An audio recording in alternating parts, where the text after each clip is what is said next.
É um uma garagenzinha para ambulância. Assim, eu vou tirar um filtro para a gente. Mas ele está não é lá. É que o privativo é pegado naquela parte do PS.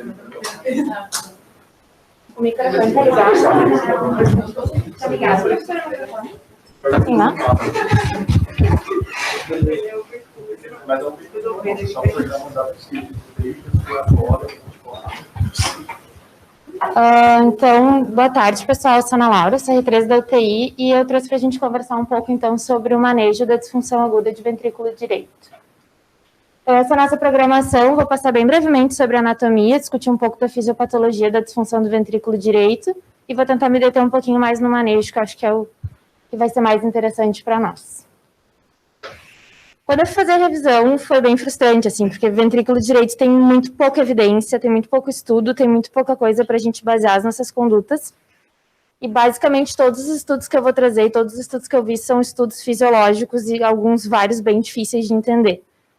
A ideia é que eu acho que, assim, muito se estuda sobre o ventrículo esquerdo, muito pouco se estuda sobre o ventrículo direito, mas se a gente conseguir entender bem a fisiopatologia, me parece que a gente consegue tomar algumas boas decisões para esses nossos pacientes. Então, inicialmente, sobre a anatomia. O ventrículo direito ele é bem diferente do ventrículo esquerdo, é fácil de entender por que não dá para a gente extrapolar tudo que a gente sabe do ventrículo esquerdo para ele. Mas, então, assim, bem basicamente da anatomia. Ele é dividido na via de entrada, que vai até a altura dos músculos papilares, depois o ápice, que é bem trabeculado, e a via de saída, ou parede infundibular, que ela se divide da via de entrada pela crista supraventriculares aqui. E aí, essa imagem que eu quis trazer para reforçar o quanto a parede do ventrículo direito ela é diferente da parede do ventrículo esquerdo. Então, ele é uma cavidade de muito menor massa, com uma parede bem mais fina, se a gente for comparar, do que a do ventrículo esquerdo. Isso vai ser especialmente importante para a gente entender como é que cada um deles se comporta, especialmente quando a gente falar de pós-carga. Então, essa tabela aqui, ela mostra basicamente as diferenças entre eles, né? A gente vai ter o ventrículo direito, que ele é mais triangular, diferente da forma mais elíptica do ventrículo esquerdo. Uma massa que é 1/6 da massa do ventrículo esquerdo, e uma complacência maior do que a do ventrículo direito, maior do que a do ventrículo esquerdo. Então, assim, é uma câmara muito mais bem adaptada à sobrecarga de volume e muito pior adaptada à sobrecarga de pressão, que é o oposto do que a gente pensa para o ventrículo esquerdo. Então, sobre a fisiopatologia. Gostei muito dessa imagem, que é uma imagem absolutamente simplificada sobre hemodinâmica, mas eu gostei de pensar e fazer essa analogia que a gente vai ter, então, um sistema de canos, que é basicamente o que a gente pensa da pós-carga, a bomba, que é o que vai, então, ejetar o nosso fluxo para frente, né, através desse sistema de canos e lutando contra essa pós-carga, e um reservatório. Então, a gente tem um espaço com duas bombas ocupando esse mesmo espaço, um reservatório que é complacente, mas que é restrito pelo pericárdio. Então, a gente vai ter essas duas bombas brigando por espaço. Isso vai ser bem importante, que eu vou explicar um pouquinho mais para frente. Se a gente começar pensando nesse sistema de canos ou de pós-carga, a gente tem que a sensibilidade do ventrículo direito à pós-carga ela é muito diferente que a do ventrículo esquerdo. Todo o contexto daquela adaptação, especialmente o que eu mostrei da questão da parede ser muito mais fina, né, uma massa muito menor do que a do ventrículo esquerdo. Então, alguns exemplos, assim, se a gente pensar em sobrecarga de pressão como um tromboembolismo pulmonar, que é uma situação que a gente vê relativamente bastante, ou uma hipertensão pulmonar, por exemplo. Se a gente pensar no contexto agudo, o ventrículo direito ele está muito mal adaptado a tolerar ejetar contrapressões muito maiores do que 40 milímetros de mercúrio, mais ou menos. E a ejeção do ventrículo direito ela também vai ser diferente da ejeção do ventrículo esquerdo, porque ela está ejetando contra esse sistema de baixa impedância e alta capacitância, que é a circulação pulmonar, e a ejeção ela começa com o aumento da pressão intraventricular e vai seguir durante a queda da pressão intraventricular. Então, ela vai ter essa low pressure ejection, que, assim, se a gente olhar a curva PV do ventrículo direito, ela é diferente da do ventrículo esquerdo, porque ela tem um formato mais triangular. Então, aquelas fases de relaxamento e de contração isovolumétricas, elas não são tão marcadas se a gente comparar com a curva PV do ventrículo esquerdo. Então, pensando que tem essa ejeção sob baixa pressão, é fácil de entender por que o ventrículo vai estar muito mal adaptado quando a gente tem aumentos abruptos e agudos de pressão, contra a qual ele vai estar ejetando sangue. Esse é um estudo que foi feito em cachorros, tá? Essa imagem, na verdade, ela é do Brownwald, não é desse artigo, mas que ele mostra, então, como é que se comporta o volume sistólico para alterações de pressão, né, sobre a qual o ventrículo está submetido. Então, o ventrículo esquerdo, ele tem uma queda muito menor para variações de pressão muito maiores quando a gente compara com o ventrículo direito, que variações de pressão muito pequenas já causam uma queda do volume sistólico muito importante. Então, assim, essas variações agudas de pressão, elas vão ser muito deletérias para volume sistólico e daí, consequentemente, para débito cardíaco, para perfusão sistêmica também. Um outro exemplo importante de sobrecarga de pressão é uma situação bastante cotidiana para nós agora, né, os pacientes com SARA. Então, lembrar que hipoxemia, hipercapnia, acidose são variáveis importantes no aumento da resistência vascular pulmonar, por vários mecanismos, por alteração de concentração de cálcio intracelular, por alteração de permeabilidade vascular ou de sensibilidade das células musculares lisas da circulação pulmonar ao estado inflamatório. Mas, independente da etiologia, acho que o mais importante é a gente lembrar que essas são variáveis super importantes para aumento de resistência vascular pulmonar. Então, aqui eu trouxe alguns exemplos. Esse estudo, ele submeteu, acho que foram 7 pacientes, se eu não me engano, a hipoxemia, tá? E eles mantiveram esses pacientes isocápnicos durante o período de estudo. E esses pacientes, eles foram submetidos a hipoxemia de em torno de 50, tá? A queda era mais ou menos até em torno de 50. E o que eles viram é que tinha um aumento da resistência vascular pulmonar em torno de 100 a 150%. E aí, depois, no período de avaliação posterior, teve reversão, então melhora, redução da resistência vascular pulmonar, depois de reversão da hipoxemia. E esse é um outro estudo que foi feito em pacientes com DPOC e cor pulmonale, que eles fizeram através de um catéter venoso central em instilação de ácido clorídrico, e aí fizeram medidas por catéter de artéria pulmonar, e eles viram também, mesma coisa, que tinha um aumento da pressão arterial média da artéria pulmonar, logo depois da instilação do ácido clorídrico. E aí depois eles pegaram 3 pacientes e avaliaram como é que ficava a resposta da pressão na artéria pulmonar depois desses pacientes hiperventilarem. Então, depois que eles se compensaram, eles tiveram queda da pressão da artéria pulmonar. E essa é uma imagem que eu achei bem interessante, assim, que não só cada uma dessas variáveis são importantes para a resistência vascular pulmonar, como se a gente pegar elas em conjunto também vai ser importante. Então, aqui, por exemplo, essa tabela ela mostra como é que se comporta o aumento da resistência vascular pulmonar em função do pH, né? Então, se a gente tem um paciente com pH de 7,4, a redução da PO2 ela vai ter um aumento menos importante do que quando a gente compara em pacientes com pH de 7,3, 7,2 e depois 7,1. Então, a gente vê que para mesmas variações de PO2, a gente vai ter um aumento da resistência vascular pulmonar muito mais importante, e conforme o paciente está mais acidótico. E aí, desse estudo do Annals of Intensive Care, ele é um... Não, nem problema. Nem problema.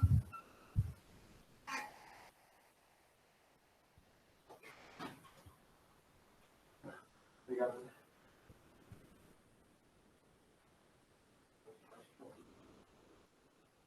Eu acho que é o projetor, né? Eu acho que não, porque isso aqui está piscando também. Ah, é verdade.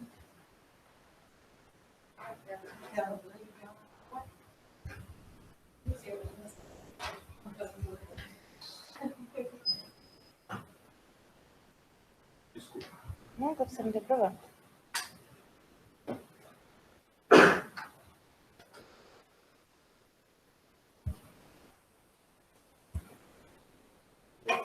Eu abri alguma sala esquisita aqui.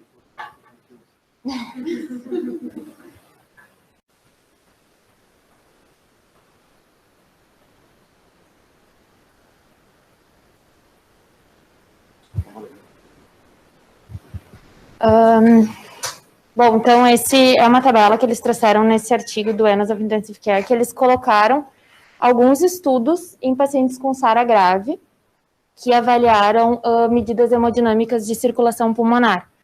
São estudos diferentes, em populações diferentes, com alguns pacientes com ventilações mecânicas diferentes, alguns com vasopressor, outros não. Então, uma população bem heterogênea. Mas a única coisa que eu queria chamar a atenção aqui é que esses estudos, eles mostraram que esses pacientes tinham, em diferentes magnitudes, alterações de pressão de artéria pulmonar, também de índice de resistência vascular pulmonar, e alguns deles encontraram isso como preditores independentes de sobrevida. Esse último aqui, por exemplo, é uma subanálise do FACT, que ele mostrou que os pacientes que sobreviviam, eles tinham índice de resistência vascular pulmonar menor do que aqueles pacientes que não sobreviviam. Então, claro que a gente pode pensar que é uma população mais grave, talvez faça parte da gente pensar na fisiopatologia da doença, mas é interessante pensar que, pensando que os determinantes de resistência vascular pulmonar, como hipoxemia, hipercapnia e acidose, são muito presentes na SARA, a gente tem que lembrar também de tentar otimizar isso tanto quanto for possível. Bom, se a gente for então agora pensar em bomba, né, que é o que basicamente vai permitir que a gente esteja injetando sangue contra esse sistema de canos.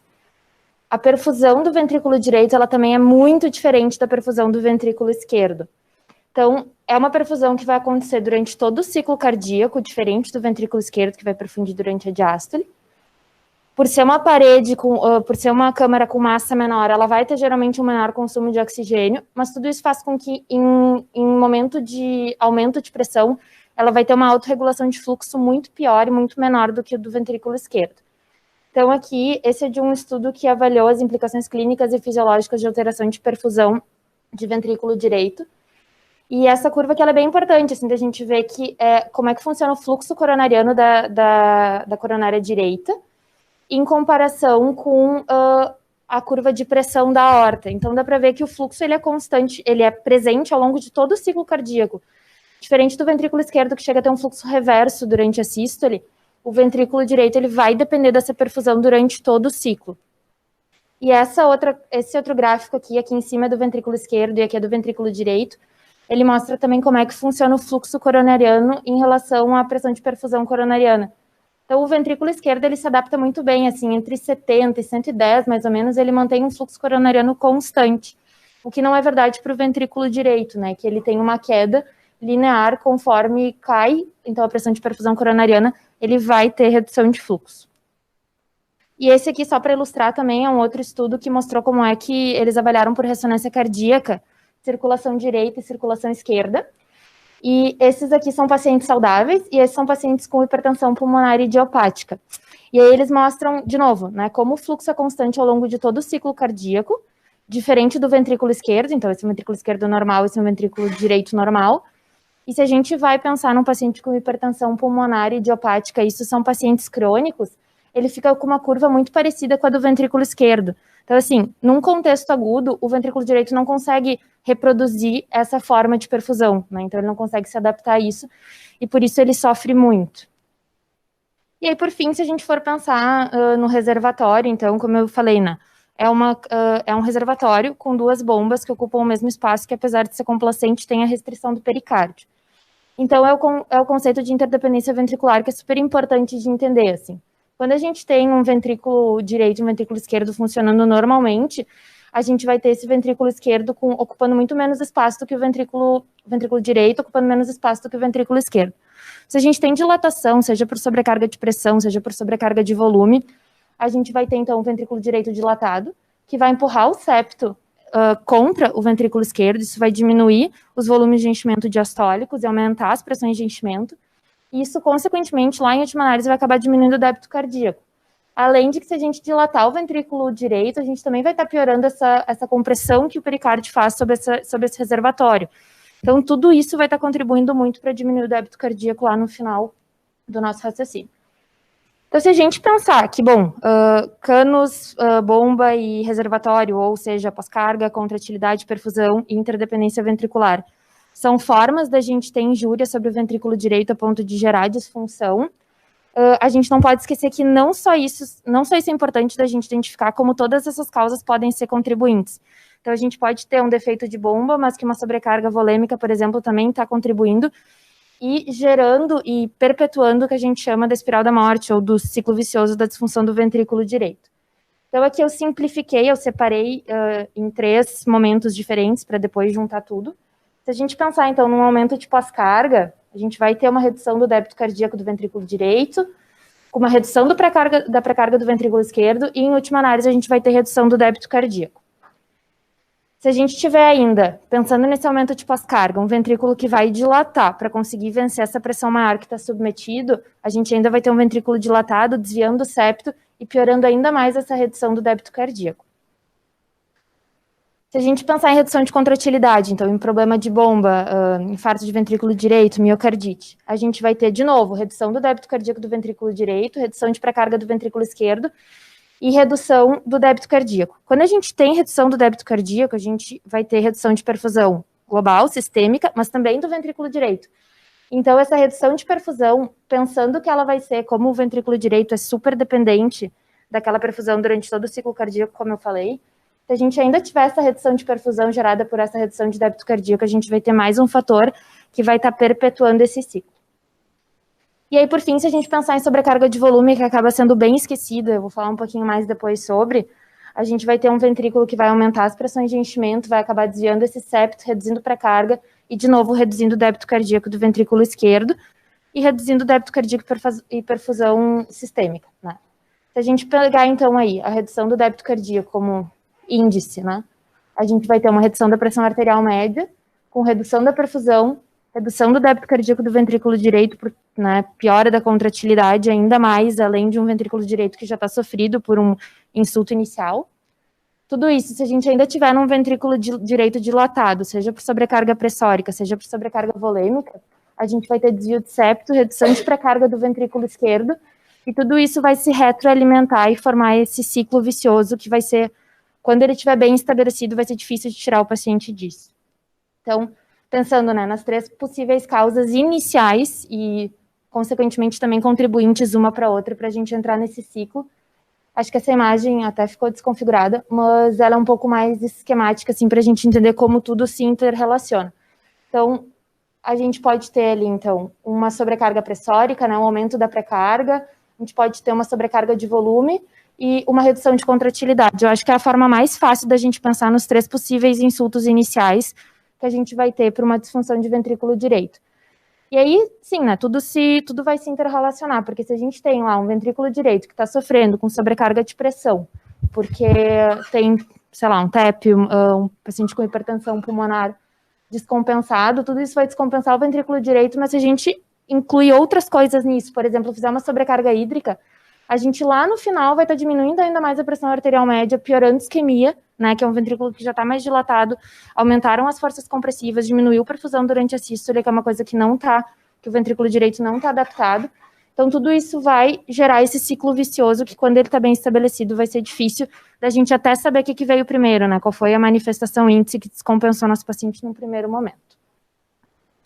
Então, passada essa parte de fisiopatologia, que acho que é importante para a gente entender o manejo, vou discutir um pouquinho mais.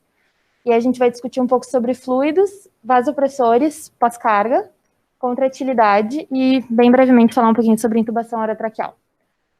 Se a gente pensar no nosso manejo de fluidos, né, e pensando que a gente tem essas 3, como eu disse, manifestações índice, digamos, a redução de contratilidade, aumento de pós-carga e sobrecarga de volume, se a gente pegar, por exemplo, a redução de contratilidade, não sei vocês, mas eu, quando eu comecei a aprender sobre o ventrículo direito, aprendi que o ventrículo direito é dependente de pré-carga, então que a gente sempre tem que dar volume para o paciente com disfunção de ventrículo direito. Isso foi a primeira coisa que eu aprendi lá na faculdade. Não é que não seja verdade que o ventrículo direito, não é que não seja verdade que ele seja dependente de pré-carga, ele é, assim como o ventrículo esquerdo. Mas a gente tem que pensar até quando, né? Então, esse é um estudo que avaliou as determinantes do comprometimento hemodinâmico em pacientes com infarto de ventrículo direito. E eles fizeram várias medidas hemodinâmicas, mas entre elas, uma bem interessante foi que eles dividiram os pacientes em 2 grupos, de acordo com a curva de PVC. Então, um grupo tinha uma onda A, né, de sístole atrial mais ampla, e o outro uma onda A mais achatada. E eles viram que aqueles pacientes que tinham uma onda A mais ampla, eles tinham melhor débito cardíaco, melhor resposta a inotrópico e melhor resposta a volume. Então, de fato, assim, pensando que a sístole atrial ela vai ser o que vai levar, né, o fluxo sanguíneo para o ventrículo direito, que é o que vai alimentar o ventrículo direito com pré-carga, sim, o ventrículo direito ele é dependente de pré-carga, mas os pacientes, por exemplo, que tinham uma onda A mais achatada, eles já não respondiam tão bem a volume. Então, talvez a gente tenha que pensar primeiro quanto quem são esses pacientes que merecem receber volume e se realmente faz sentido que a gente só pense em dar volume para esses pacientes, talvez vasopressor seja mais interessante para algum tipo de paciente. Esse outro estudo, ele fez várias avaliações entre técnicas invasivas e técnicas não invasivas de parâmetros hemodinâmicos antes e depois de expansão volêmica, tá? Então, ele tem várias coisas interessantes esse estudo, mas para não me estender muito, eu trouxe especificamente de um grupo de pacientes que tinha infarto inferior, mas não tinha manifestação hemodinâmica de disfunção de ventrículo direito. Então, nesse grupo de pacientes, eles fizeram expansão volêmica, até chegar a uma pressão de oclusão de artéria pulmonar entre 15 a 20. Isso aumentou a identificação, então alguns pacientes passaram a ser identificados como pacientes com disfunção de ventrículo direito, mas esses pacientes não tiveram melhora de índice cardíaco depois de expansão volêmica. E o último estudo que eu quero trazer sobre isso é esse estudo que comparou o volume com o dobuta em pacientes com infarto de ventrículo direito. E eles viram, então, que os pacientes que receberam... É um estudo pequeno, com 11 pacientes, tá? Mas, assim, o que eles viram foi que os pacientes que receberam volume não tiveram melhora dos parâmetros de disfunção de ventrículo direito e de índice cardíaco, diferente dos pacientes com dobuta que tiveram.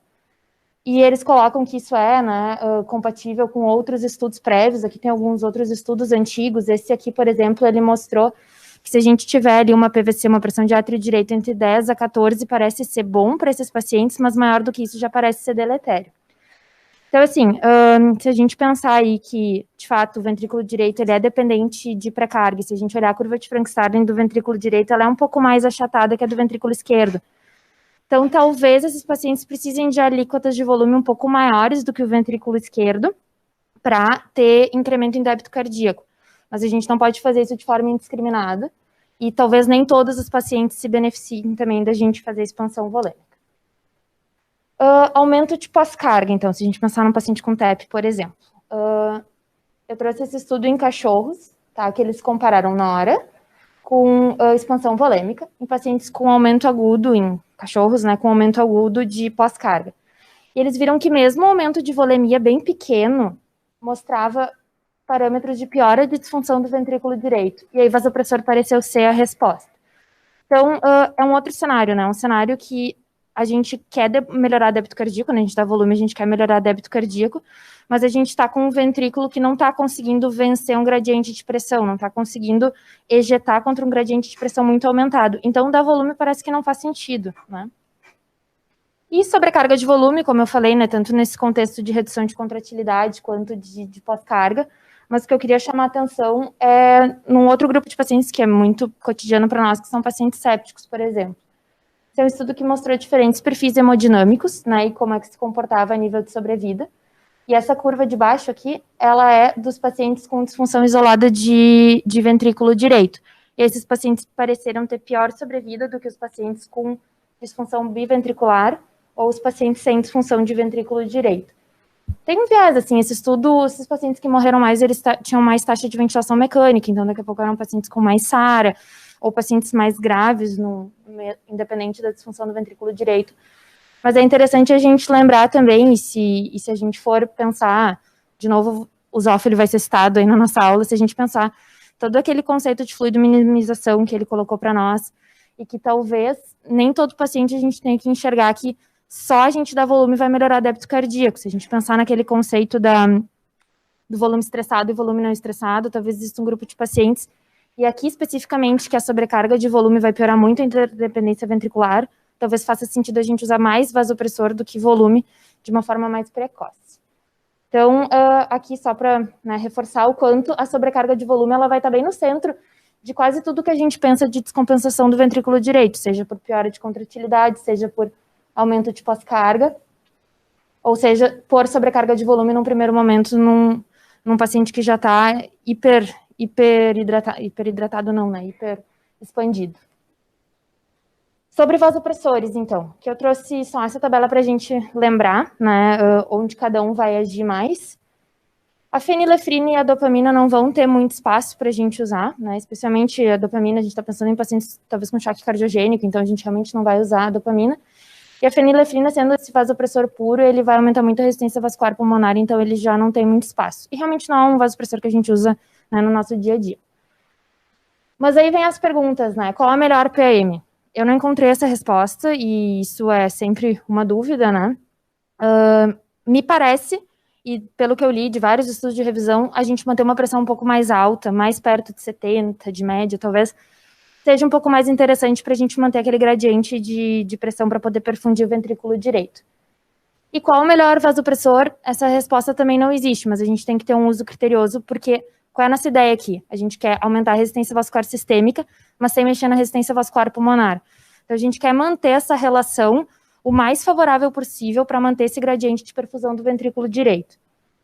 Então, se a gente pensar, noradrenalina, por exemplo, vai ser um bom e um possível primeiro vasopressor de escolha, e eu achei vários lugares que dizem que sim, a nora é o primeiro vasopressor de escolha. Tem um estudo, acho que é em cachorros, que mostra que talvez a nora tenha uma melhora do acoplamento ventricular arterial quando ela for usada em cachorros com disfunção de ventrículo direito. Só que em doses muito altas, ela também vai mexer na resistência vascular pulmonar. Então, ela vai piorar essa relação entre resistência vascular sistêmica e resistência vascular pulmonar. Mas é um vasopressor possível. Adrenalina, também vi descrito como possível ser um primeiro vasopressor, ela tem um efeito beta-1 mais importante, talvez seja interessante para a gente usar nesse contexto. Mesma coisa, em doses muito altas, ela também vai aumentar mais a resistência vascular pulmonar. Tem um estudo pequeno em pacientes sépticos que pareceu melhorar a contratilidade do ventrículo direito. Mas, de novo, talvez seja possível usar como primeiro vasopressor. Mas todos dois, não é interessante que a gente use em doses muito altas, então talvez a gente tenha que ter um limiar mais baixo para começar uma segunda droga. E aí a vasopressina entra tanto como possível segunda droga, mas também vi descrito como possível de ser usada como primeira droga, porque em doses até 0,03, mais ou menos, ela tem um efeito de vasodilatação de circulação pulmonar e vasoconstrição coronariana, então a ideia é manter esse gradiente de perfusão e melhorar a perfusão do ventrículo direito.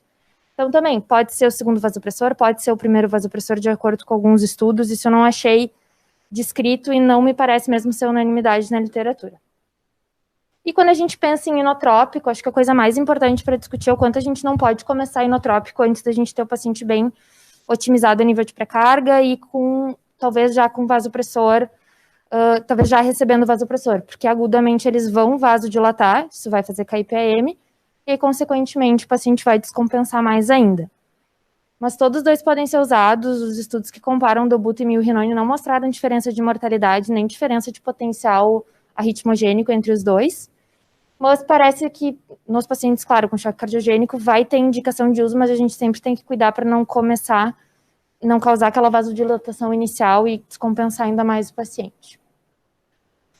Sobre pós-carga, então, qual é a ideia aqui? É que, primeiro, quando a gente tem um paciente com, por exemplo, um paciente em ventilação mecânica, a gente sempre tem que tentar otimizar o que a gente tem de medida não farmacológica para fazer, né? Para depois a gente pensar nas medidas farmacológicas. Então, o que eu quero dizer com isso? A gente tentar otimizar a ventilação, usar as pressões mais baixas que a gente conseguir, corrigir acidose, hipoxemia, hipercapnia, o que é super fácil para fazer, né, nos nossos pacientes com COVID, a gente domina isso super bem. Mas, então, assim, a ideia é tentar otimizar tudo que a gente pode de medida não farmacológica, para daí a gente entrar nas medidas farmacológicas. E o que a gente vai ter aqui é vasodilatação pulmonar.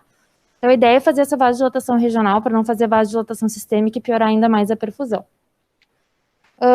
Os dois representantes que estão mais escritos é o óxido nítrico e o epoprostenol, que é um análogo de prostaglandina, que eu nunca vi ser usado, não sei nem se a gente tem aqui.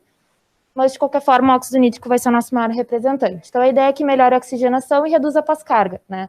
Que a gente vai ter, então, o óxido nítrico agindo nas regiões mais bem ventiladas. A ideia é melhorar a relação VQ, talvez reduzir em algum grau o shunt. Qual o problema do óxido nítrico? A gente tem vários estudos em disfunção de ventrículo direito, em tromboembolismo pulmonar, SARA, COVID, revisão sistemática sobre SARA. Mas, assim, poucos dados de boa qualidade. Os estudos vários são consistentes em mostrar que a gente tem benefícios potenciais em melhora hemodinâmica. Então, alguns estudos mostram melhora de parâmetros de disfunção de ventrículo direito, melhora de hipoxemia, melhora de shunt, de distúrbio VQ. Então, a ideia é que a gente possa ter essa melhora, mas não tem um benefício comprovado e demonstrado em redução de mortalidade. Então, a ideia é que talvez o óxido nítrico ele seja muito mais uma ponte para uma outra terapia, ou enquanto o paciente precisa de um pouco mais de tempo, né, para melhorar, mas não como uma terapia que vai estar gerando benefício de mortalidade comprovado. E aí, só a título de curiosidade, isso aqui é do MCRIT, do blog, que mostra, assim, a gente já viu isso, né? Óxido nítrico é caro, pouco disponível, e eles colocam como um logistic nightmare. Então, assim, não é simples, não é amplamente disponível. E aí, eu achei interessante, trouxe como curiosidade a possibilidade de usar nitroglicerina inalada. Então, tem vários estudos, alguns deles, a maioria em cirurgia cardíaca, vários deles em crianças com cardiopatias congênitas, mas só trouxe, sim, a título de curiosidade, que parece ser seguro e parece funcionar. Ele tem um efeito mais fugaz que o do óxido nítrico, mas ele é simples de ser usado e talvez num momento realmente de desespero que a gente precise, com muita brevidade, talvez seja interessante quando a gente não tem um óxido nítrico disponível. E por fim, para terminar sobre pós-carga, esse foi um estudo que eu procurei porque eu me interessei bastante de um paciente que eu e o Douglas a gente viu na UTI, do professor Marcelo, quando a gente estava fazendo nossas oficinas de eco com o Luizinho. Ele nos mostrou uma paciente com disfunção de ventrículo direito e discutiu conosco como a disfunção do ventrículo direito dela tinha sido uma dos itens que tinha feito decidir por pronar uma paciente. Então, tinha talvez algumas indicações mais limítrofes, e daí, além disso, ele também decidiu pronar por ter visto a disfunção do ventrículo direito. Eu fui estudar isso, e realmente, esse é um estudo de 2007 do CHEST. É um estudo pequeno em pacientes com SARA grave, mas que eles foram divididos em 2 grupos. Então, esse grupo aqui eram pacientes com corpo monale, e esses aqui eram pacientes sem corpo monale. Então, pacientes com indicação de prona.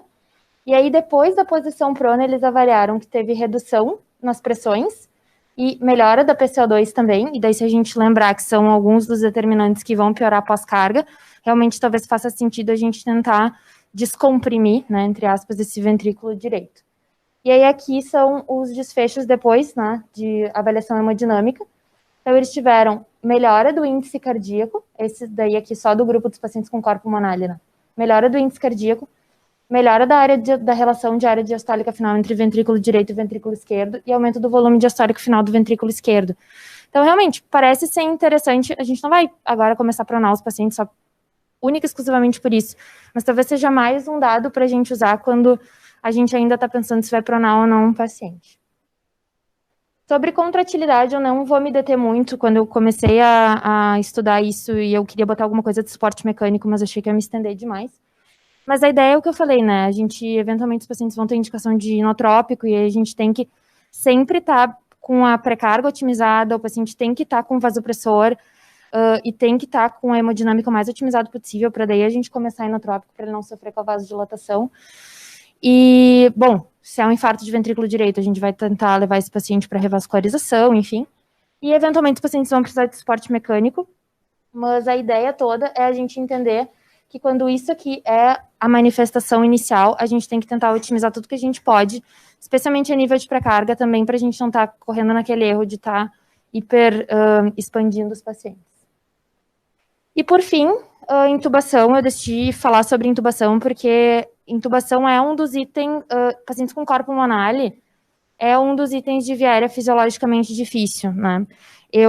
Minha primeira semana de residente de clínica, eu atendi na sala de emergência uma paciente que chegou, era um TEP no final das contas, e a primeira coisa que foi feita foi intubar a paciente parou, foi trombolizada, transparada, não voltou, e eu me lembro que aquilo me chocou muito, assim, porque todo mundo entendeu por que ela não deveria ter sido intubada como primeira atitude, e eu não entendi. Mas a questão toda é que esses pacientes, eles geralmente não morrem de insuficiência respiratória, né? Eles vão morrer por comprometimento hemodinâmico. Então, a ideia é a gente evitar, sempre que possível, intubar. Se for necessário, claro, né? Mas a ideia é tentar evitar ao máximo. Esse é um estudo, eu não achei nenhum estudo nem em UTI, nem em sala de emergência, que foi o que eu estava procurando mais, mas esse é um estudo em centro cirúrgico, tá, de pacientes que foram submetidos à embolectomia pulmonar de emergência. Tudo bem que era uma cirurgia de emergência, mas a gente sabe que o centro cirúrgico é um lugar um pouquinho mais, uma cena um pouco mais controlada do que às vezes a gente tem em UTI numa sala de emergência. Mas eles viram colapso hemodinâmico em 19% dos pacientes depois da indução, assim. Então, de fato, né, sempre que a gente puder evitar, acho que é bastante interessante. Se a gente não conseguir evitar, a gente tem que fazer de tudo para selecionar bem as drogas, né, as drogas menos deletérias para a hemodinâmica desses pacientes. baixas pressões, se possível for, minimizar PIP, se possível for, minimizar hipoxemia e hipercapnia. Então, assim, não só entubar vai ser difícil e vai poder gerar esse comprometimento hemodinâmico, como ventilar esse paciente, de fato, vai ser difícil, né? Vai ser difícil porque a gente não quer estar ainda mais perpetuando aquele ciclo que eu falei bastante já. Então, para finalizar, em resumo, a gente tem que sempre tentar, para resgatar o ventrículo direito, reverter a causa. E acho que essa é a ideia inicial para a gente não cair naquele momento que a gente já não sabe mais qual foi a causa inicial e não sabe mais nem por onde começar para resgatar esse paciente. Otimizar a pré-carga e não pesar a mão em volume. Garantir a perfusão, né? Lembrando o quanto o ventrículo direito é dependente de perfusão durante todo o ciclo cardíaco. Reduzir a pós-carga sempre que for possível, né? Por exemplo, em TEP, a única intervenção comprovadamente reduz mortalidade é a gente trombolizar um paciente instável, né? Hemodinamicamente. Então, tentar minimizar ou reduzir a pós-carga tanto quanto for possível. Evitar a intubação e, eventualmente, a gente vai precisar considerar suporte mecânico. Então, para terminar, esse é só um trecho de um dos artigos que eu li para montar a revisão, que ele reforça uma coisa que é bem importante, assim. Muito do que a gente faz, e quando a gente fala em terapia intensiva, isso é bem cotidiano para nós, muito do que a gente faz não está baseado em evidência científica sólida e que a gente possa extrapolar para todos os nossos pacientes. Então, o raciocínio fisiológico ele é importante, mas ele vai ser tão bom tanto quanto for o nosso entendimento da fisiopatologia das doenças que a gente está tratando.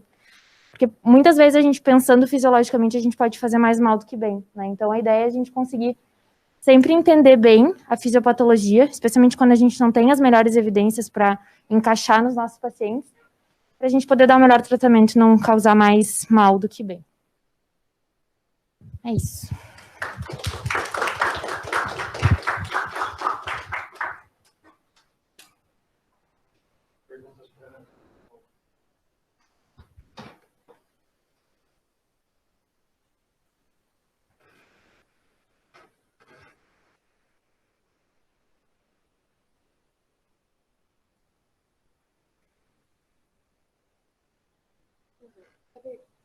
Traz para voltar naquele gráfico de pH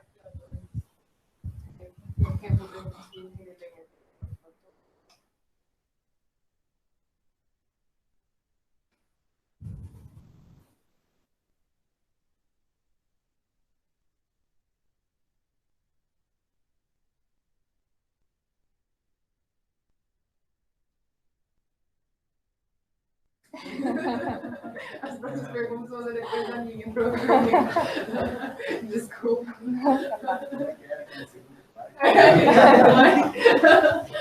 Aqui, ó, que mostra como a PO2, como a redução de PO2 impacta na resistência vascular pulmonar e que conforme o pH fica menor, né, o paciente fica mais oxigênico. Exatamente. Na verdade, nem mais rápido, né, mas para reduções de PO2 iguais, ele tem uma piora, um aumento da resistência vascular pulmonar mais importante, uma magnitude maior do que se a gente compara num paciente sem acidose.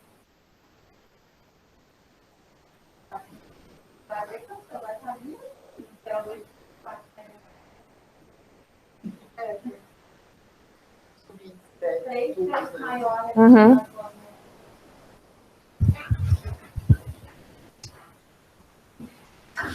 Daí pensando, né, eu fiquei pensando nisso quando eu estava estudando, a gente tem um paciente COVID que está aqui, né, e que está aqui. Exato.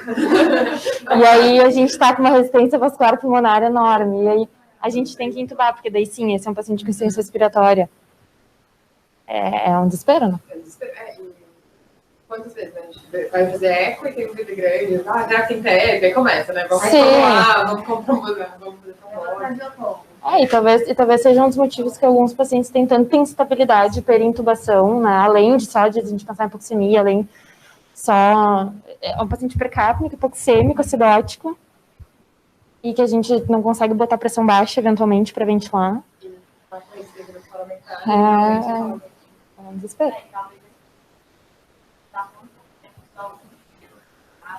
Sim.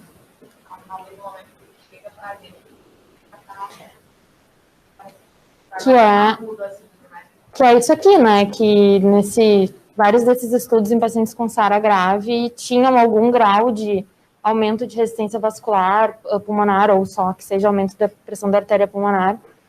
mas que, de fato, assim, eles discutem, assim, faz parte da fisiopatologia da SARA, ou eles desenvolvem isso em função de hipoxemia, hipercapnia, acidose mais prolongada, mas, de fato, né, é o que a gente vê.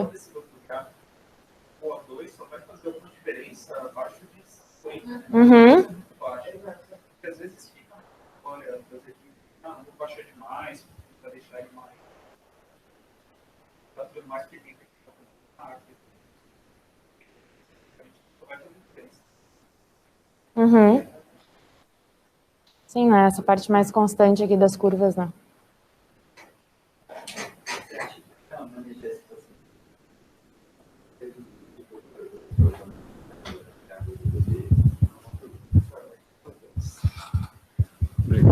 O Sangans, ele teve um momento ali de muita alegria, elegância em cima dele, né? Agora ele tá voltando à elegância porque a gente deu uma esquecida dele. O Sangans sempre ajuda em alguma coisa, né? Pelo menos a gente saber se a variação do débito cardíaco, só lembrando que o Sangans ele é usado como padrão ouro para mensuração de débito cardíaco, para mensuração de pressões, mas para o débito cardíaco, se a gente for usar o ultrassom de aorta como padrão ouro, ou alguns modelos que são extra ex vivo, ele não, a fidedignidade dele, principalmente com débito muito baixo, não é boa, né? A gente usa como padrão ouro, mas não é padrão ouro. Assim, isso não ajuda. Assim, o eco é outra coisa, né?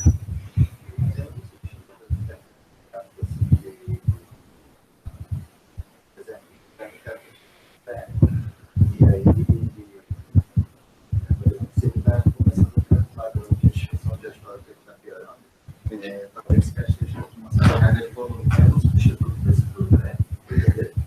Cara, para o VD, só imaginando aqui, hoje ainda não, né? Talvez a gente tenha algumas coisas aí com a própria impedância elétrica, né? Mas assim, isso é talvez.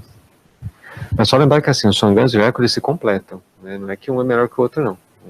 Às vezes você pode ter um padrão pressórico que sugere uma solução diastólica de VE e você vai ver que você tem uma estenose aórtica, desculpa, estenose mitral, tá? Eles se completam, na verdade, mesmo para avaliação de pressão pulmonar. E quando se fala de eco, a gente lembra o seguinte, nem sempre a gente tem uma janela boa transtorácica para ver o coração. O eco transesofágico, ele talvez tenha umas informações bem interessantes sobre o VD para a gente. Então, quando vocês não conseguirem acessar transtorácico, lembra que o esofágico pode dar na mão, tá? A gente tem o esofágico lá na GS, né, se for o caso aí de alguma vez precisar. O que mais, gente? Eu achei esse gráfico interessante. Eu sei que é sempre uma rasteira quando a gente fica tentando buscar demais níveis fisiológicos, mas você acha que tem algum sentido, tipo, um paciente com disfunção de VD, você correr muito atrás, por exemplo, atrás do pH? Acho que no COVID é difícil, né? Porque pela ventilação mecânica, mas tipo assim, um paciente tem PEP, um paciente tem infarto de VD, se tem sentido você olhar com pH e para PO2 e PCO2, se for possível, você hiperventilar um pouquinho com, assim, tentar controlar isso de forma mais vigorosa nesse sentido.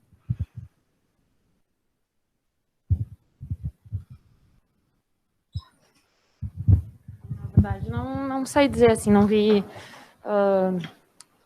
estudos que compararam isso, né? Se a gente for mais tentar melhorar esses parâmetros. Claro que se a gente pensar, por exemplo, paciente muito acidótico, isso também vai estar contribuindo de piorar a contratilidade, né?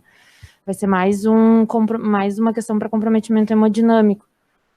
Mas não sei, assim, a partir de que ponto ou até que ponto a gente tem que correr atrás de valores mais fisiológicos. Eu acho que sempre que a gente tentou correr para valores muito fisiológicos, a gente acabou vendo que não faz tanto sentido assim. Então, não sei dizer, não sei se o professor... Eu acho que não tem uma resposta precisa, Douglas. Mas é o que a Ana falou, né? Que o que a gente sabe é fisiologia, né? Clínica é uma situação não muito frequente, não muito estudada, e assim, baseada na fisiologia. Se tem um doente que assim, está extremamente mal perfundido, acidêmico, você acha que você tem condições de melhorar o pH dele, eu acho que tem que tentar, né? Só fazer uma coisa para complementar, gente, aqui a gente está falando de PO2, mais do que PO2, qual o PO2, da onde que a gente tem que coletar o PO2 para ter uma ideia do que está acontecendo na artéria pulmonar? Isso aqui é o PO2 arterial, mas qual que é o PO2 padrão? Oi? Perfeito, não, o PO2 da artéria pulmonar, né? Lembrar que, assim, se for parar para pensar, talvez seja ele o principal determinante da vasoconstrição hipóxica, por exemplo, não é? Mas só lembrar que, assim, de igual monta fisiológica, pelo menos, a gente tem um PO2 alveolar. Então, se alguém chegar para vocês e falar, deixa o PO2 alto do ventilador, mesmo que você não suba o PO2 da artéria pulmonar, isso faz sentido. Não sei se eu me fiz entender. Porque, assim, quando a gente fala de fisiologia, pelo menos um gato funciona assim, ser humano eu não sei. Mas, assim, dos principais determinantes da vasoconstrição hipóxica, a gente tem o PO2 alveolar e o PO2 da artéria pulmonar. Certo? Faz sentido isso? E, assim, pelo professor Num, na modelagem dele, quando você fica variando os dois, aparentemente isso depende num exponencial de 0,6 do PO2 alveolar e 0,4 do PO2 da artéria pulmonar. Onde eu estou querendo chegar? Por mais que seja discreto, aparentemente a hipóxia alveolar talvez seja mais deletéria do que a hipóxia, as duas são, mas talvez uma um pouco mais deletéria do que a outra, quer dizer, a alveolar é um pouco mais deletéria do que a PO2 arterial. O que mais, gente? Perguntas para Ana?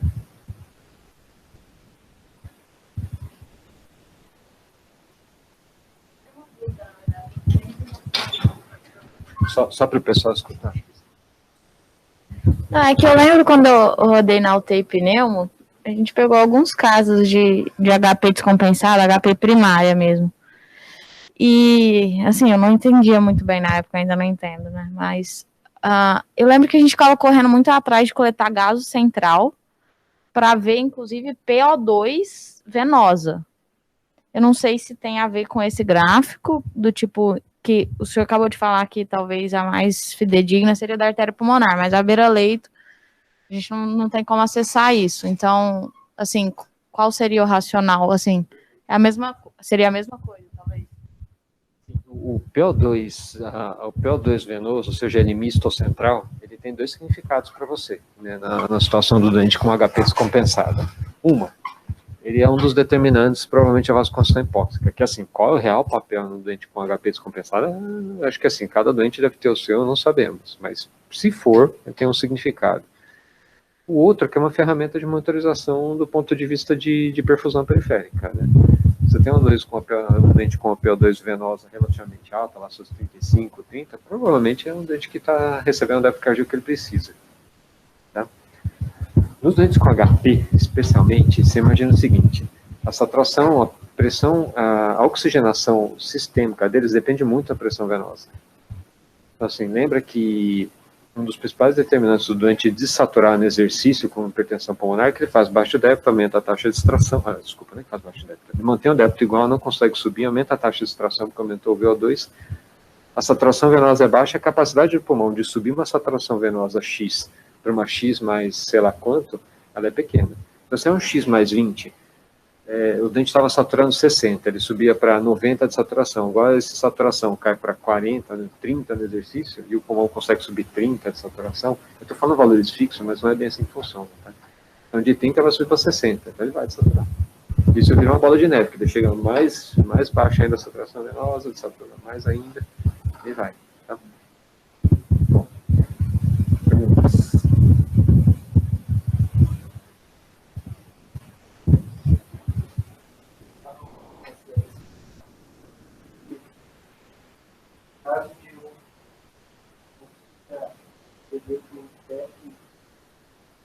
É impressionante.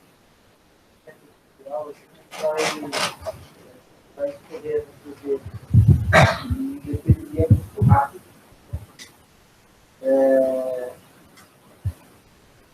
E eu tenho, assim, eu tenho a impressão de que o paciente, dependendo do que ele fizer, ele vai mal, e aí eu acho que entraria a ECMO, um ponto. E porque assim, é impressionante, a gente mobilizou e foi assim, viu pelo. Foi bem pela taquicardia, mas para você no toque ali, a gente teve um diagnóstico no dia de manhã de uma TBT, e depois de 2 horas a gente passou na frente do leito e ele estava mais taquicardia. Estava esperando. Aí eu entrei, fiz o eco e deram. Vamos virar, não é nada ruim, vamos virar. Meia hora depois, eu disse aqui diferente. Para fazer suspensão, aí cada vez que a gente entra lá, você vê aumentado em 20%. Aí a gente tranquilizou, você parou, a gente ficou ali e foi assim. Então, é muito rápido. Né? E outra coisa que a gente tem visto também é que o paciente com o VD, com sinais de sobrecarga pressórica, e a nossa impressão é que eles são pacientes mais complexos, mais difíceis de lidar com volume, lidam muito pior com volume, parece que tem que é mais difícil fazer o manejo fino, né? Então, eu não sei se você leu alguma coisa da diferença desses pacientes com o manejo agudo e o manejo crônico do paciente com disfunção do ventrículo direito, né? E queria te parabenizar, a aula foi excelente. Na verdade, eu não vi nada sobre disfunção crônica de VD, assim, eu fiquei mais na questão da disfunção aguda, assim.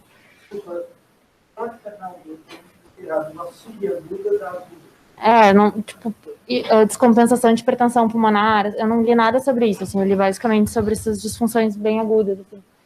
Mas isso que tu tá falando, basicamente, me parece ser o que mostra o que eles viram, juntando todos os estudos, bom, isso é de 2014, né, mas da época dos estudos que tinham, que de fato faziam essas medidas hemodinâmicas, e esse primeiro aqui, eu acho que é o único que mostra os dados de forma longitudinal. E realmente, assim, os pacientes que tinham, não teve significância estatística nesse primeiro aí, mas os pacientes que tinham, porque é tudo subanálise, a resistência vascular pulmonar maior, eles também pareciam morrer mais, assim, então parece ser um paciente mais grave, né, que se morre mais por causa disso, ou isso é mais um dos contribuintes que faz o paciente morrer mais com SARA. Se isso é uma coisa que a gente tem que ter de fato, ou se isso é um marcador de gravidade. É que o problema é como intervir, porque daí a gente tem um paciente com SARA, muito os nossos pacientes que a gente tem visto, né, muito hipercápnicos, muito hipoxêmicos, muito acidóticos, e a gente, de modo geral, tenta corrigir, não consegue, né, então, talvez seja assim, esses pacientes que têm mais isso, eles vão ter aumentos maiores de resistência vascular pulmonar, e não são coisas que a gente vai conseguir intervir, porque a gente está tentando, não está conseguindo, né, e daí talvez isso seja realmente mais um marcador de gravidade, que é um dos sinais de que realmente é um paciente muito mais grave, né, então, eu acho que, me parece que se possível fosse a gente intervir sim, né, mas não sei se tem muito que a gente possa fazer a respeito, assim, quando a gente se depara com essas situações, porque não são poucos pacientes que a gente vai passar um eco e eles têm um VD mais dilatado, e é isso que a Ionara falou, né, TEP, não é TEP, e às vezes não é, mas realmente tem um VD mais dilatado, e talvez seja por todos esses contribuintes que faz parte da fisiopatologia, né? Não sei se o professor quer acrescentar alguma coisa.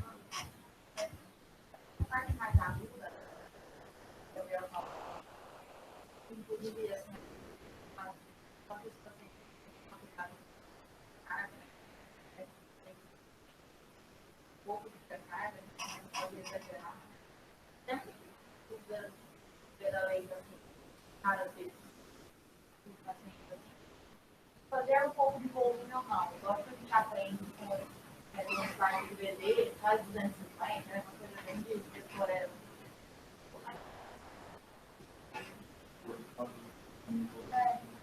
E aí eu sempre tenho a dúvida, por exemplo, quando é bem claro que é técnico, às vezes eu fico mais tranquilo em não fazer volume. Falar, tem uma obstrução pós meu ventrículo, né? Então talvez não vai adiantar eu melhorar minha competitividade. Mas também eu fico pensando, mas será que a competitividade está já não sou máximo utilizada, né? Então, o que você foi impressão? O que você levaria disso para uma situação real? Se você tivesse passado por isso, você estaria um pouco em volume, não? Eu... Qual a impressão de que ontem a sensação que eu saio, assim, pensando que deve estar aqui, mas que o retorno dele relação ao PVC e tal, como está o eco, cada vez mais com a sensação que o volume nunca vai ter resposta, a não ser que o paciente está claramente covalente, cada vez mais história realmente covalente. Até porque quando a gente fica pensando em, sei lá, a casa está meio vazia e acho que cabe o volume. Eu acho que um pouco pensa assim, mas assim, está que a frequência esse paciente já tem bom retorno, deve estar ok, eu acho que esse meio, entrando um pouco mais nessa parte biológica, a gente está sempre criatura em público, assim. A gente pode uma variável, mas tem um monte de coisas atrás que a gente tem que tanto o olho, não, vamos agir nisso aqui, e acaba que às vezes dá errado mesmo, né? Chega isso, depois mostra que a gente acaba matando mais, mas eu não sei se é porque a gente tanto o olho para descendo atrás, sei lá. Eu acho que avaliar a volemia dos pacientes não preciso dizer para vocês quanto é difícil, né? Que a gente não consegue dizer assim. Tem o paciente que é óbvio, né? Quando eu passei no fígado agora, tem um paciente que chegou que tinha uma hipertensão pulmonar crônica, chegou nasarcado, anúrico, assim, recebeu horrores de volume, uma tomo com sinal de isquemia mesentérica, que daqui a pouco também já era muita congestão venosa, gerando que esses pacientes me parece ser mais fácil, assim. Mas me deu vontade, assim, de, às vezes, usar coisas que a gente não tem mais usado tanto, tipo, medir uma PVC, por exemplo, ver se a gente não está se passando ali. Ou, um paciente com uma PVC muito baixa, talvez, de fato, caiba um pouco de volume, porque o que a gente quer? A gente quer melhorar o débito cardíaco, né? Mas vários pacientes a gente vai se deparar num momento da curva que não é mais responsivo. Fora aquele estudo que eu mostrei que, não sei se eu interpretei certo, assim, mas, por exemplo, eles viram aqueles 2 pacientes em curva de PVC que... Esse aqui. Eles viram esses 2 grupos que tinham alguns pacientes com infarto de ventrículo direito, que talvez tinham algum comprometimento também de contração atrial, e que esses pacientes parecia que não fazia nem sentido dar volume, porque tu não tá conseguindo nem levar para carga para frente, assim. Então, eu não sei se não faz mais, às vezes faz mais sentido a gente usar coisas que caíram em desuso, assim, pra gente poder montar o nosso raciocínio, não que isso vai ser a única coisa que a gente vai usar. Mas, sei lá, esse aí foi bem que eles mostraram, assim, os pacientes que pareciam ter uma sístole atrial mais débil, uma onda A mais achatada, não pareciam responder a volume. Os pacientes que tinham uma onda A mais ampla pareciam responder mais a volume. Então, acho que nem só o quanto a gente vai dar e melhorar débito cardíaco, mas também quais pacientes que talvez merecem a gente tentar dar volume.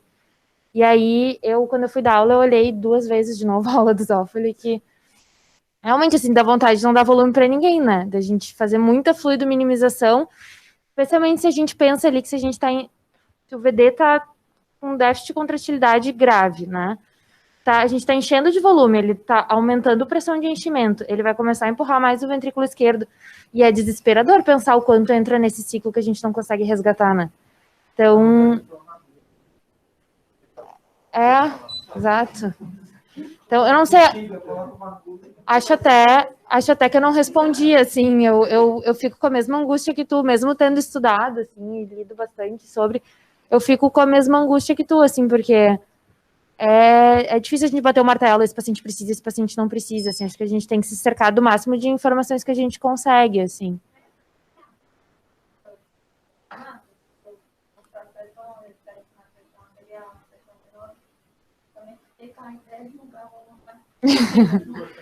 Quanto mais baixo você ok, claramente beleza. Esse cara parece se a PVC for baixa, o gradiente for bom. É que pensando fisiologicamente, eu gosto, assim, daquela ideia que o Zófoli falou na aula dele do volume estressado, do volume não estressado, da gente talvez ser usar mais vasopressor mais precoce, porque a gente vai estar aumentando, porque a ideia de dar volume não é de dar volume por dar volume, é aumentar a pré-carga. E se a gente consegue aumentar a pré-carga de outras formas que não necessariamente dá volume, né? Que é o que a gente olha, por exemplo, quando a gente faz um passive leg raising, a gente quer ver. A gente não tá dando volume, a gente tá mobilizando o volume. Se a gente conseguir um paciente que não tá hipovolêmico, né? O paciente infartou o VD, ele não tá hipovolêmico.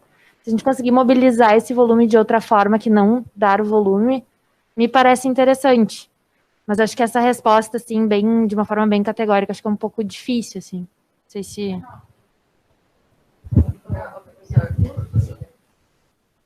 Considerando que boa parte do DEC diretamente ou DEC eu tive uma discussão particular.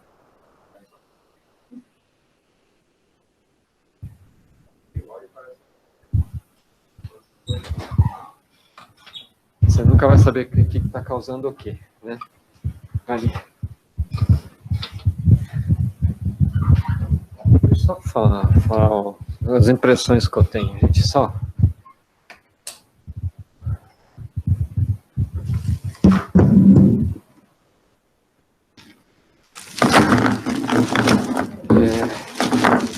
Imagina o seguinte, gente. Então, vamos pensar.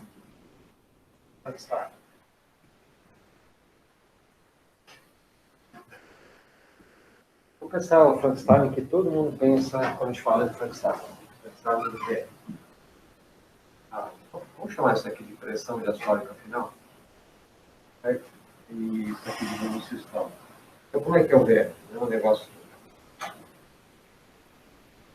assim? Certo? Então, esse é o VR. Como é que é o VD?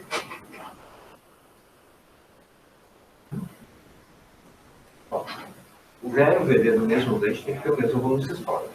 Então, assim, ele vai ter que vir até essa altura, certo?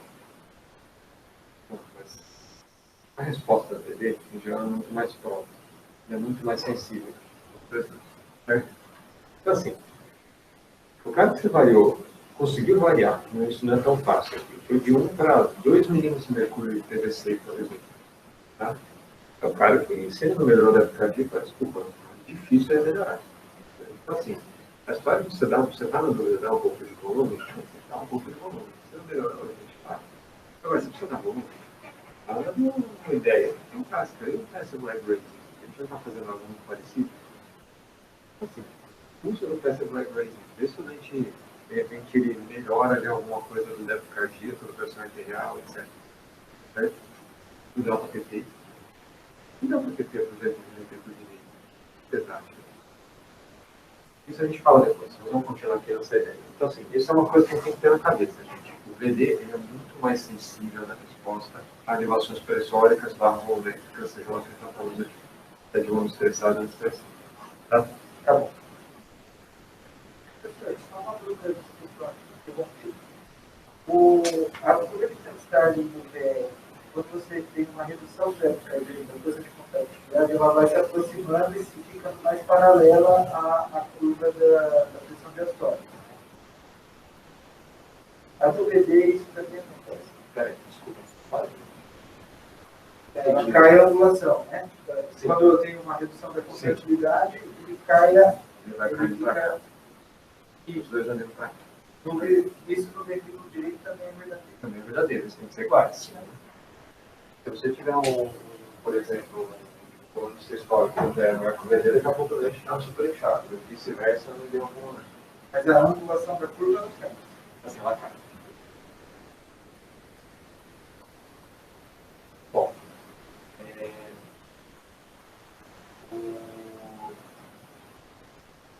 Tem uma coisa que, assim, pensar, existe a possibilidade de a gente embolizar o pulmão. Ó, a gente está falando de coisas não tão usuais, mas possíveis de acontecer, tá bom? Mas existe a possibilidade de você, aqui o ventrículo direito, artéria pulmonar, o arco direito, cava superior e a cava inferior. Existe a possibilidade de a gente embolizar a artéria pulmonar.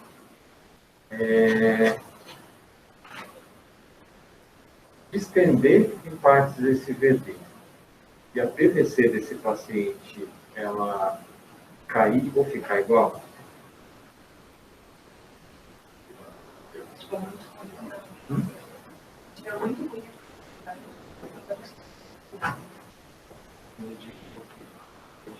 não vai medir PVC no ar. Isso é tão ruim com atividade que o sangue nem está chegando. Eu imagino que vai cair. Assim. Em geral, quando isso acontece, tem outra coisa. Mas, imediatamente, isso pode acontecer. Exatamente pelo que a Leonardo falou. Se eu diminuir o volume sistólico do ventrículo direito, eu diminuí o enchimento diastólico do VF. Diminuí o volume sistólico do VF. Se eu diminuir o volume sistólico do VF, eu diminuí o quantidade de volume que está enchendo esse VD. Certo? Então, assim, faz sentido para vocês que o doente pode ficar com a PVC igual ou até mais baixa por isso? Vou mostrar isso agora. Eu ia mostrar um estudo do Luciano, acho que eu já mostrei para alguns de vocês, né, que quando você emboliza porco, um tipo de dobrar a pressão pulmonar, quando você escolhe os morangos, ele se atacar disso. Eu não sei se você posso ter até para mostrar aqui. É um texto do European Journal. Então, assim, isso acho que é uma coisa que a gente tem que fazer. Por exemplo, vocês vão colocar sei lá, um doente de consciência cardíaca grave, vai lá, esse paciente vai para o centro cirúrgico, implantou um heartmate, volta para o centro, volta para a UTI. Qual é a causa mais comum de morte em choque?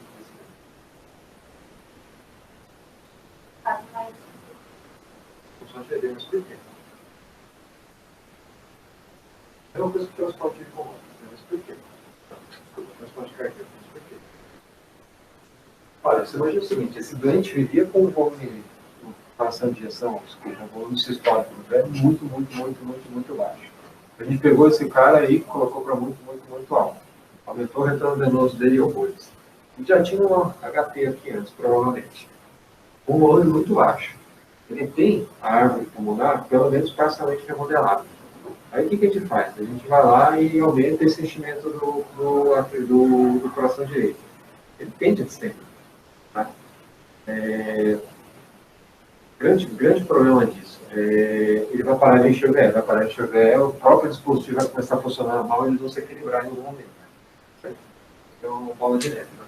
Qual a causa de morte dos doentes é choque cardíaco por disfunção de VD? O que mexe quando você põe um dispositivo de suporte na ventrículo esquerdo, ele sai do centro cirúrgico já com um dispositivo de VD também. Só que transitório, pode ser épico, pode ser uma maratona, sei lá. Uma tela de VD. Tá? Bom, agora, falando de ação de câmera, só, eu sei que vocês já estão de paciência cheia de escutar falando, eu faço. As pressões da ventilação mecânica, quais pressões que vocês lembram que vem na cabeça de ficar com o volume controlado? Quais são as pressões que a gente pode medir? O que mais? Fator? E a pressão médica.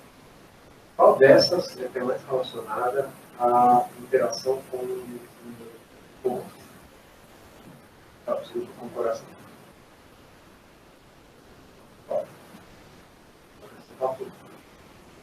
Faz o processo sentido. É a pressão mais alta do sistema respiratório que colava a capilar pulmonar. Certo? A pressão de platô, assim, a primeira pessoa que descreveu que ela que mais tem a ver inversamente com o débito cardíaco, etc., foi o professor Carlos Carvalho. Depois eu mostro para vocês um texto do Bruno que eles caracterizaram a hemodinâmica do primeiro texto deles, que era do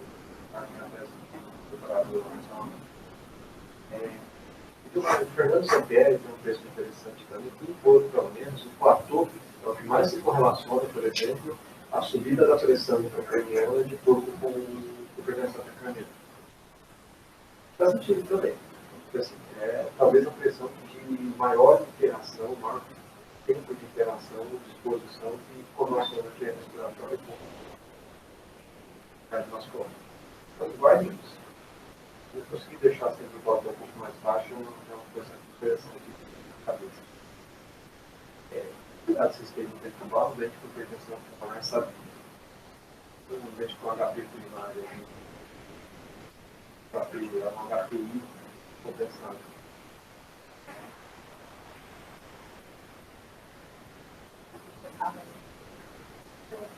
A sequência rápida da pernambuco. Eu só montava. Obrigada. É uma coisa que a gente não falava. Por favor, porque está bem. Assim, é interessante já deixar uma pessoa em casa, cuidado com as provas, vai no mecanismo vascular. E conseguir entubar a gente acordado, às vezes até um pouco menor. Então, oxigenado aí. Essa rápida, assim, ela é boa, mas ela pode ser perversa. Bom, o que mais? O negócio que eu falo muito mentir, por exemplo, esse negócio da platô, ou da pinta, no caso, Mariana, né? Você chegou a comentar uma vez que tem um certo nível que talvez a colagem escapulares realmente afastaram do bebê, mas também tem um certo nível que talvez a promoção de hipóxia ele piore a vida do bebê. Ou ainda, uma certa coisa também alivia afastar do bebê da mesma forma que o velho. Tem alguns motivos para isso. Assim, por exemplo, lá na GES tem uma paciente que chegou na quinta-feira passada, ela não socorro. Na madrugada, ela estava saturando 5%. Não estou lembrando, 5%. Com relação a perto de 20 e pouquinho. E com uma disfunção de bebê, mostrando 0,04 de nosso precinho e acho que 0,6, 0,7 de não. O que acontece de pressurizar e cortar essa dente? O que vem a primeira coisa na cabeça? Vai destruir a dente. A carne é previsível. Essa dente a gente vê que não é 60 é platô, uma coisa, 60 é platô, quando subiu a saturação até os 60, e está muito grande. Muito grande por tratamento. Tem alguns motivos para isso. Um deles, provavelmente ela estava oxigenando melhor. Talvez seja até o principal. Talvez ele tenha exposto ao véu fechado, agora viraram ao véus abertos. Talvez você já tenha desmoronado ali a pressão. Mas aí, entra aquela coisa que a gente está comentando, que é uma coisa que a gente já discutiu. Assim, porque a descrição primária disso, ela não existe. Assim, são dados que existem, são 40 pacientes fortes que vieram para fazer colonoplastia da válvula mitral e tinha um score baixo. Esses lentes, quem fez isso é o cara chamado André. Desde o André chegou lá e colocou 0 de CEPAP, 7 de CEPAP, 14 de CEPAP. Todos eles com hipertensão pulmonar. O que será? O que a gente espera? A partir dos lentes vai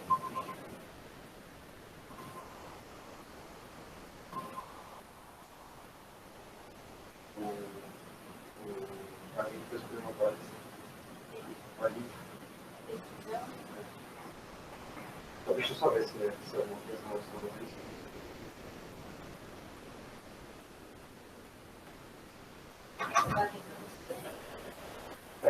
O Guilherme chama seja torácica. Não é isso, acho que não é isso. Bom,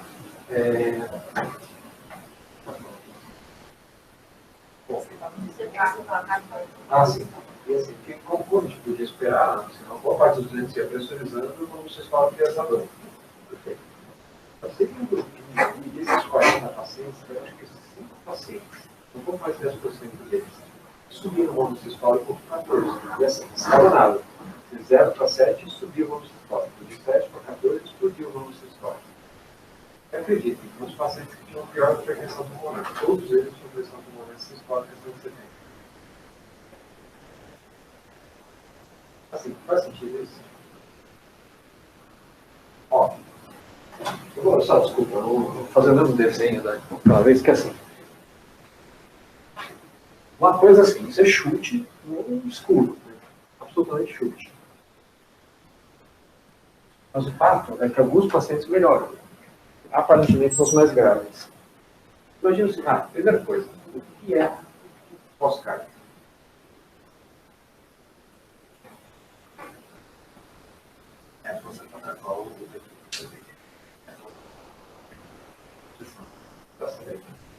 Você, a resistência periférica pós-carga? Faz parte. Se tiver os antipotensos com a resistência periférica alta, eles têm esse trabalho universal com o bebê. Está lá, o cara frio, taquicárdico, só que tem 40 reais. Quanto é a pós-carga desse cara? Resistência alta, tá frio, lá suando. Mas é a pós-carga dele?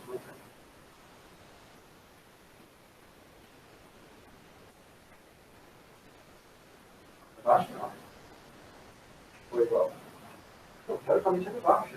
Assim, os nossos ventrículos aqui de nós, todos aqui dentro, 40 de PAM, manda qualquer coisa para frente. Vocês concordam com isso? Então, assim, se a gente for definir pós-carga, depois a gente vai falar sobre pós-carga. Né? Se a gente definir pós-carga com qualquer coisa que vai falar de gestão de ventrículo esquerdo, faz sentido, né? Então, assim, teoricamente, qualquer nível baixo, a gente vai batendo bem. Bom, então, vamos pensar o seguinte.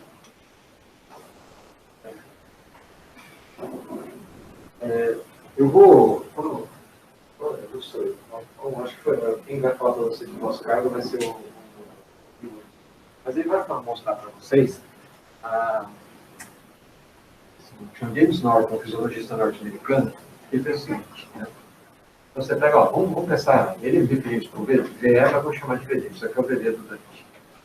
Então, vamos pensar o seguinte, tudo que pode atrapalhar a ejeção através da válvula pulmonar dele vai ser pós-carga. Então, vamos lá, vamos enumerar algumas coisas que pode até não vão ser, é difícil de falar alguma coisa independente. Então, pode até ser dependente, quer dizer, uma coisa pode fazer outra variar. Mas quais são os fatores que fazem aumentar a dificuldade de ejeção dele? Até o VD, acho que conceitualmente a gente pode colocar o VD. Resistência vascular periférica ou resistência vascular pulmonar. Tá? Perfeito. O que mais?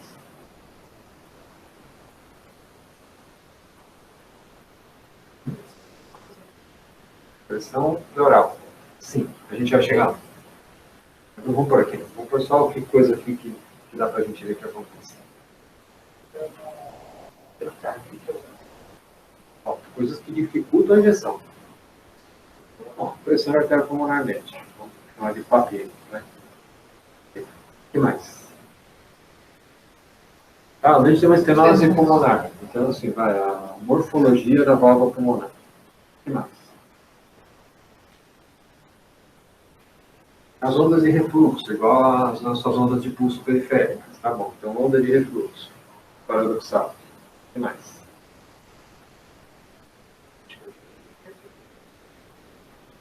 A viscosidade vai interagir com grande. Olha, tem uma coisa que eu vou no histórico. O próprio Dr. James Fink fala, o professor James Fink fala o seguinte: o coração gera a sua própria pós-carga. Então, você imagina o seguinte: se a gente tem um volume sistólico muito baixo, ele ejeta pouco, interage um pouco com a parede da artéria, interage um pouco com a parede da artéria, a pressão é baixa, para o próximo batimento, corte fácil. Então, se a gente tem um volume sistólico baixo, ele automaticamente vai gerar uma pressão baixa e vai gerar um pós-carga para o próximo batimento menor, certo? Tá bom, então essas coisas aqui determinam pós-carga. Matematicamente, se eu tiver um ventrículo direito, ele é um V, ele é um núcleo, um V, tem a V de saída e a V de entrada, que nem ela mostrou para a gente. Mas quando ele está dilatado, ele vira uma bola, certo? Então, assim, um ventrículo vira uma bola, faz sentido eu pegar, chamar isso aqui de VD e artéria pulmonar, e falar que a tensão superficial na parede dele, no final da sístole ventricular, ele expressa esse conjunto aqui que está atrapalhando a ejeção dele. Faz sentido isso? Algum, pelo menos?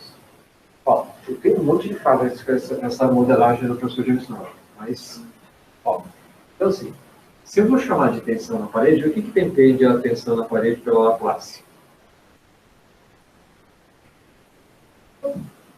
Então, raio vezes o quê? Sobre a espessura. Vezes a pressão. É isso? É.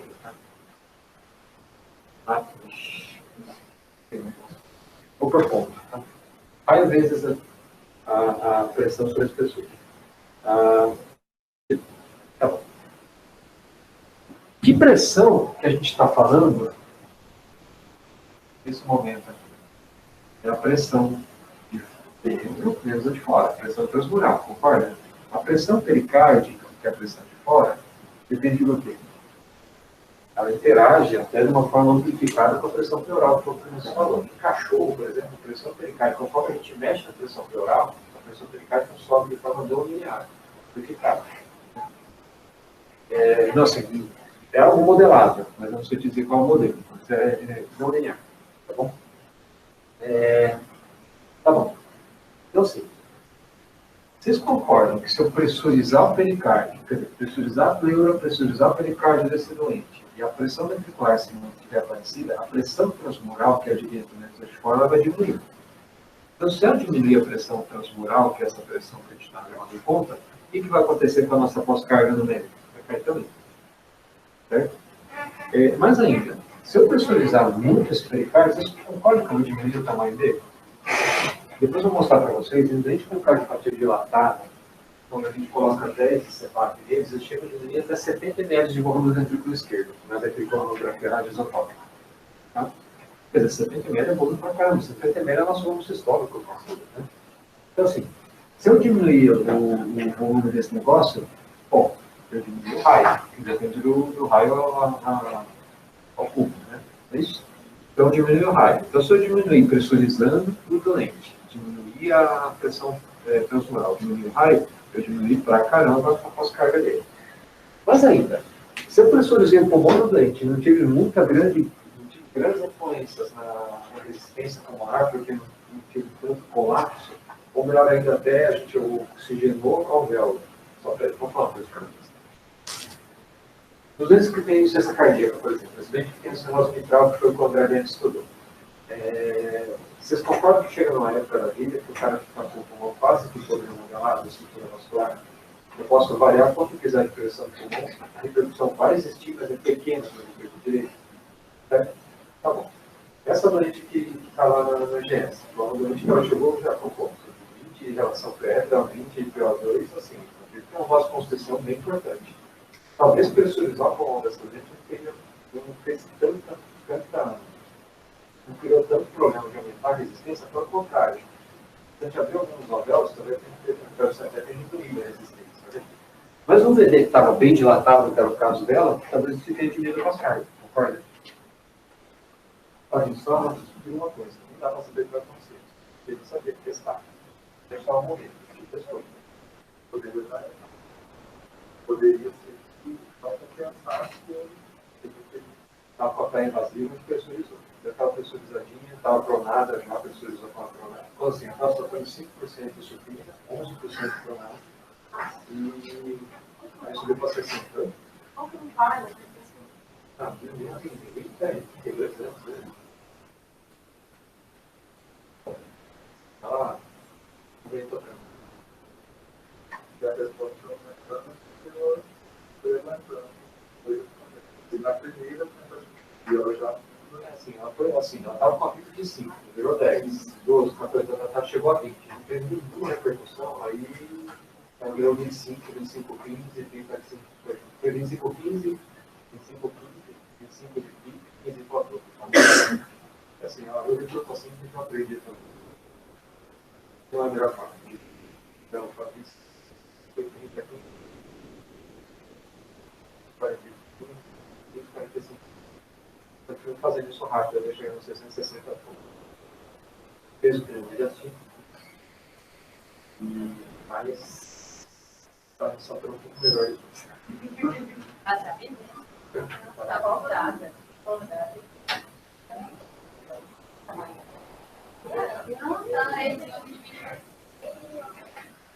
Bom, então assim, tem mais uma coisa que eu ia falar. Senhor, só uma dúvida. E depois de despressurizou? E depois de despressurizou, ela ficou com a pico de 18. Eu pergunto por quê? Foi 18, Porque, teoricamente, pensando na lei de Laplace aí, que a pressão diminuiu o raio e diminuiu a pressão, depois que você despressuriza esse tanto de pressão, teoricamente, ele volta a puxar. Sim. Mas talvez com o pulmão em outra condição, com a resistência com a pós-carga em outra condição. Ó, deixa eu falar em pós-carga, outra condição. Você imagina assim, um paciente que ele vem com infarto de VD, isolado de VD. Muito comum, 3, 4 pacientes no caso. Tá? E choque cardíaco. O VD parado ali, um pouco dilatado, você não melhora nada. Esteira do buco não melhora nada. E o cara ali choca ele de quadrinho para uma profundidade. E o cara piora tudo. Isso faz diferente. Como é que pode gerar essa discussão dele? Fala uma porra. A gente já condenou, fala bem uma dúvida. Ó, a pressão fora é baixa.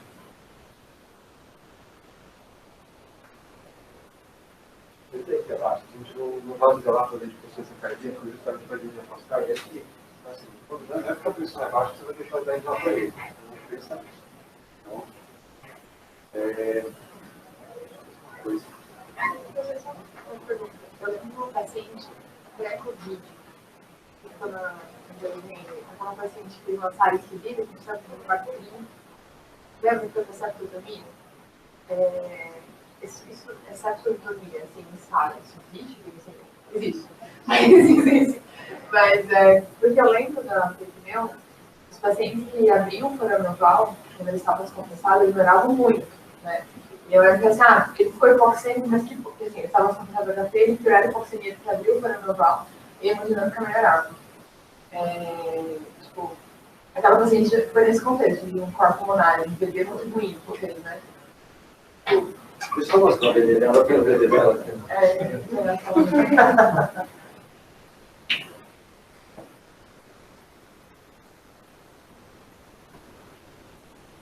Eu só mudar aqui. É a última coisa, vamos embora.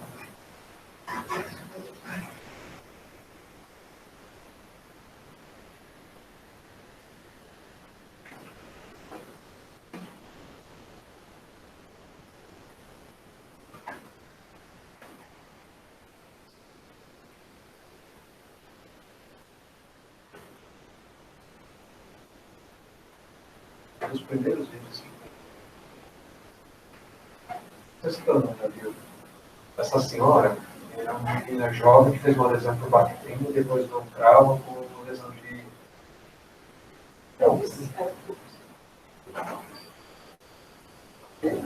Ela caiu de moto, machucou a pulso, fez um de pele e com uma linha no pulso.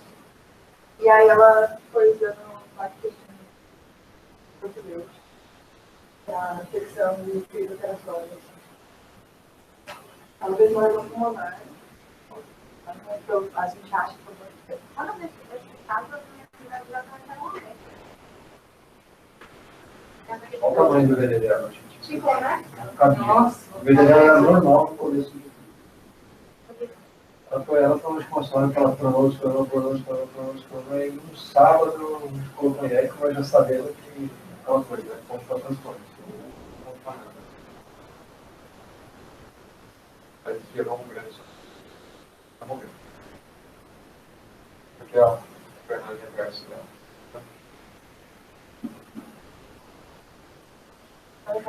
Quando fez a septotomia. Tem um vídeo do Hashkin dela, do procedimento. Chama questão de Hashkin. Era ECMO meu Deus dela. Podia fazer as duas coisas, podia pôr uma VA, mas a ideia era deixar em ECMO 3, 4 meses. O preço ela morreu com comportamento neurológico, não foi isso. Provavelmente fez um paradoxal e embolização nervosa central.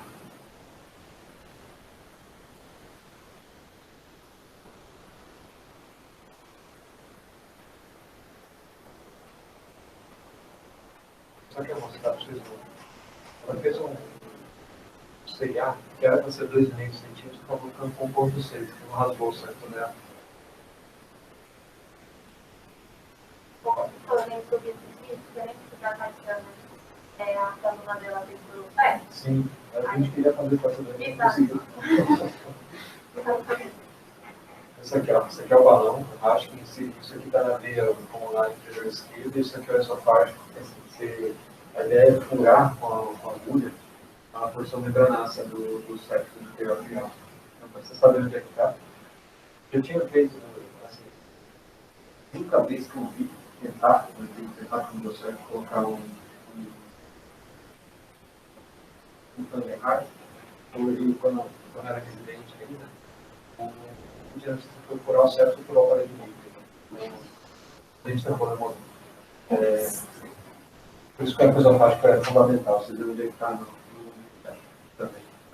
Ela, quando fez um racho, assim, baixou a potência cardíaca, então voltou a urinar, melhorou a função renal. Assim, a ideia era ganhar algum tempo, só que assim, depois que a gente pagou, ela ficou sofrendo o resto do mês 70%. Acordado, 70%. Bom, gente, vamos lá, vai pra tarde pra caramba.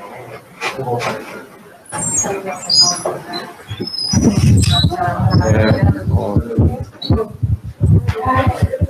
Tchau, André, boa tarde. Tchau, professor. Obrigado, boa tarde.